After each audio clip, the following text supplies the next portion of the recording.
Good morning. Today is cooking time of my special palabok. I'll show you the ingredients. Yan, tinapa. Dinamihan ko na para masarap. Hard-boiled egg, pork crackling, at seafood pasta. Seafood selection rather. At ang aking special palabok. Kasi may party sa Friday, so yan ang gagawin natin. Ready na siya. Right. Pakuluan muna natin ang itlog. Mga 10 minutes yata yan. O, tapos, igigisa ko ito mamaya. At dudurugin ko na yung pork crackling. Martilyo.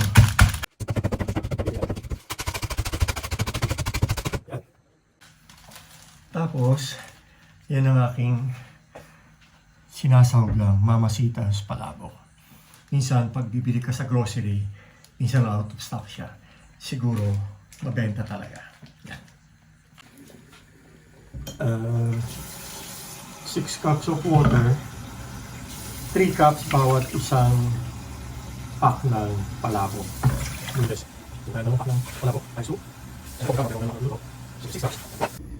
Tapos, 625 ml ng tubig para sa sauce. Yan. Roughly 625. Yan. Tansya lang tayo.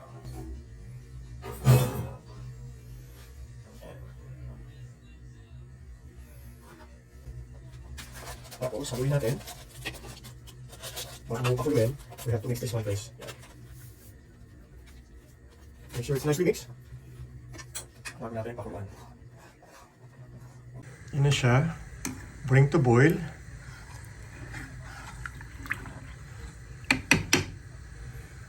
Pakita ko sa inyo pag kumulo na siya. Yan, ngayon malapot na siya.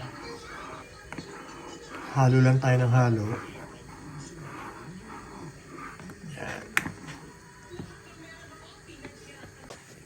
Yan, para mas lalong sumarap, lagyan ko siya ng isang pakete ng pork crackling.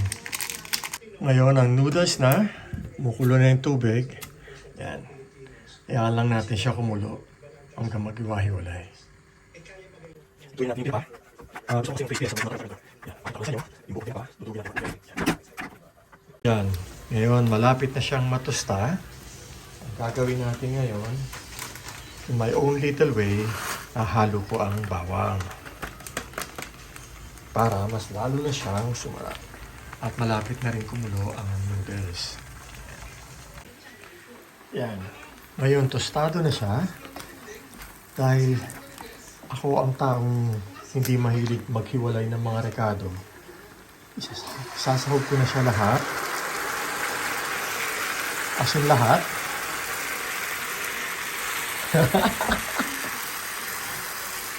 Bawal humiwalay.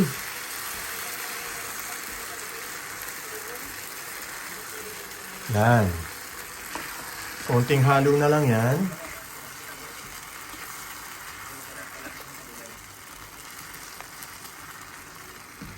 Malapit na rin maluto yung noodles. Ay, hindi. Matagal pa. Makapal pa siya. Masarap na yan. Ngayon, papatayin na natin siya. At ibubuhos ko na ang cook na seafood pasta. Nilagyan ko na rin yan ng secret na ingredients para hindi matigas. Yan. Halo lang ng halo. Hanggang mahilo tayo. Yan.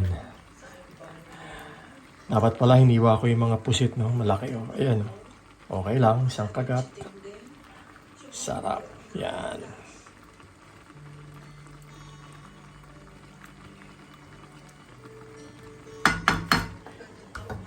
Halo ko ulit ang chicharon at meron akong tinirang isang pakete na pambudbud pagka ipi-plating na po. Yan. Tapos yung hipon, sa plating na rin po yun. Pero may hipon na rin po itong ginawa nating sauce. Ayan po.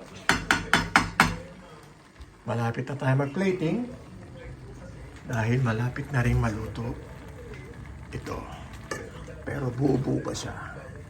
Yan po.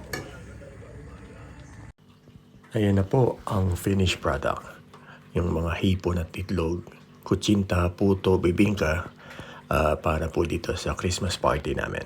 Ayan, nag-enjoy naman po sila sa food na ginawa ko. Maraming salamat po sa inyo at sa susunod pong muli.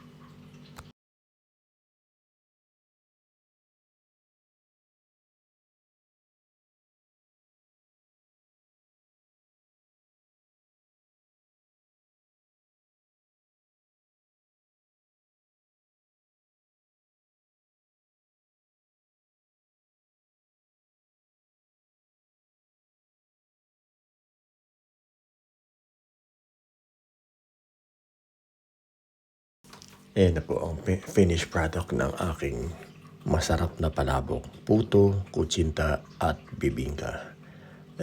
Nandito na po ako sa Christmas party. At ayan, nag-enjoy naman po sila sa aking pagkain. Maraming salamat po sa inyong panonood at hanggang sa muli.